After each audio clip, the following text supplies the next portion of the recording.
Depuis quelques jours, la donne régionale a basculé. Une frappe israélienne inédite à Doha a visé des cadres du Hamas, tuant notamment un officier qatari et provoquant une onde de choc diplomatique dans le Golfe. L'opération, condamnée par de nombreuses capitales, a brisé un tabou stratégique et fragilisé le rôle de médiateur du Qatar. Elle révèle surtout la volonté d'Israël d'étendre ses actions bien au-delà de ses frontières. En Afrique du Nord, la tension a bondi d'un cran.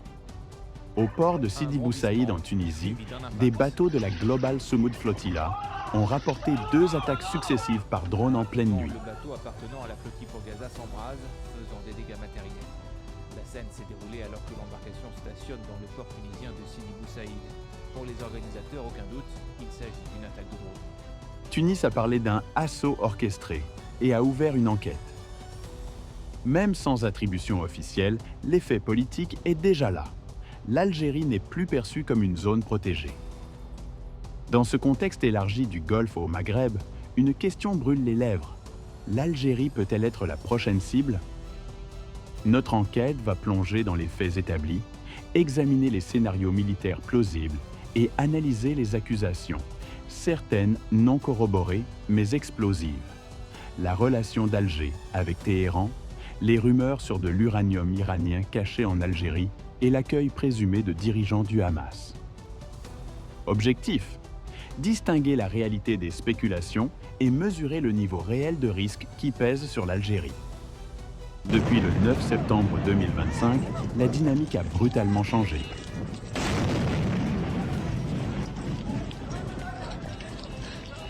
Oh my God! En Tunisie, 2 nuits de suite, une embarcation de la flotilla amarrée à Sidi Bou Saïd a été touchée par des projectiles enflammés attribués à un drone. Pas de victimes, mais un incendie et une onde de choc médiatique. Tunis confirme un assaut, mais nie avoir détecté de drone, ce qui maintient l'affaire au rang d'allégation. 48 heures plus tard, le Qatar a été frappé. Une frappe israélienne à Doha a visé des cadres du Hamas, tuant plusieurs responsables et un agent qatari. Un acte sans précédent dans la capitale d'un État du Golfe qui abrite une base militaire américaine. Doha a dénoncé un terrorisme d'État et un tabou stratégique brisé. Désormais, de nombreuses capitales arabes redoutent une extension du conflit à toute la région. Le signal est limpide. Israël revendique une capacité d'action extraterritoriale du Maghreb jusqu'au Golfe. Pour l'Algérie, voisine immédiate de la Tunisie et soutien affiché de la cause palestinienne, l'avertissement est double. D'abord, le théâtre des opérations s'est élargi à l'Afrique du Nord. Ensuite, même les partenaires stratégiques de Washington, comme le Qatar, ne sont plus intouchables. Dans de nombreux cercles stratégiques, l'Algérie est déjà désignée comme une cible. Elle reste l'un des derniers grands États arabes, refusant toute normalisation avec Israël.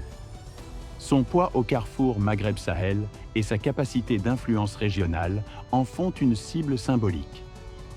Exercer une pression sur Alger aurait un écho politique immense. Mais ce statut est renforcé par des récits accusatoires. Rapprochement stratégique avec l'Iran. Soupçon d'avoir stocké de l'uranium iranien. Accusation d'avoir accueilli des dirigeants du Hamas. Qu'elles soient vraies ou non, ces thèses fournissent un prétexte narratif parfait pour justifier des pressions, voire des frappes ciblées. Car frapper l'Algérie au grand jour serait coûteux militairement et explosif diplomatiquement. L'Algérie et l'Iran se sont nettement rapprochés. La visite d'État du président Raïssi à Alger en 2024 a abouti à plusieurs accords stratégiques. Dans le même temps, les inquiétudes nucléaires persistent. C'est dans ce climat qu'apparaissent des rumeurs. Alger aurait aidé Téhéran à dissimuler une partie de son uranium. Aucune preuve, mais assez pour alimenter les soupçons et désigner l'Algérie comme profondeur stratégique de l'Iran. Ajoutons à cela le soutien constant de l'Algérie à la cause palestinienne. Rencontres officielles avec des dirigeants du Hamas, accueil d'événements politiques, rhétorique pro-Palestine. Pour Israël, cela suffit à faire d'Alger un État bienveillant envers ses ennemis.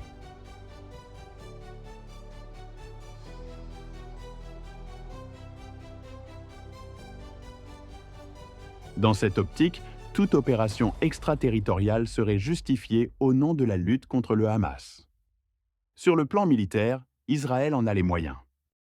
Ses F-35 Adir, ses F-15 et F-16, ses missiles stand-off comme le Rampage ou le Delilah, tout cela permet de frapper très loin. L'Algérie est à plus de 2500 km, mais avec ses nouveaux ravitailleurs KC-46 Pegasus, Israël se dote d'une capacité longue portée taillée pour ce genre de scénario. Les cibles potentielles seraient des radars, des dépôts, des centres de commandement. Pas une guerre totale, mais un coup de semonce. Et les conséquences seraient énormes. Une frappe contre des dirigeants du Hamas sur sol algérien provoquerait un choc diplomatique mondial.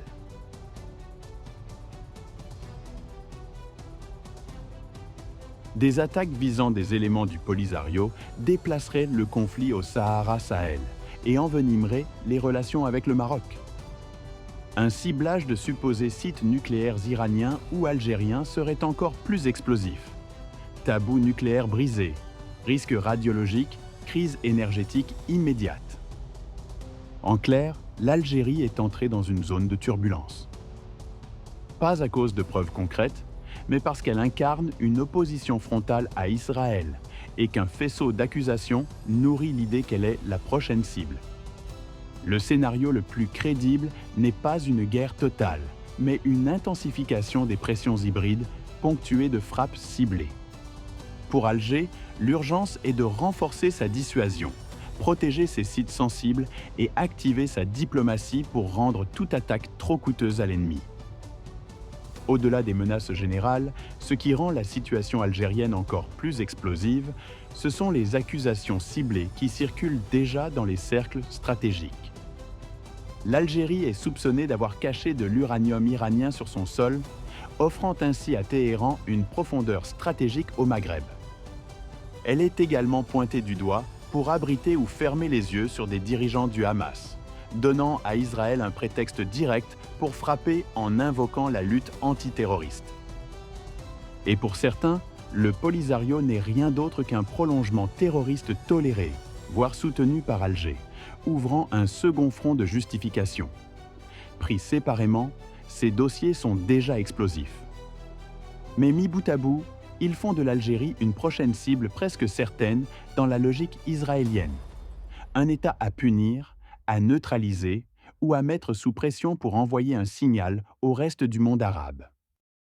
Et pendant que les nuages s'amoncellent, le président Tebboune, prisonnier de sa rhétorique et de ses alliances risquées, conduit l'Algérie droit dans le mur. Une stratégie de défi permanent qui pourrait, demain, transformer Alger non plus en acteur régional influent, mais en champ de bataille choisi par d'autres.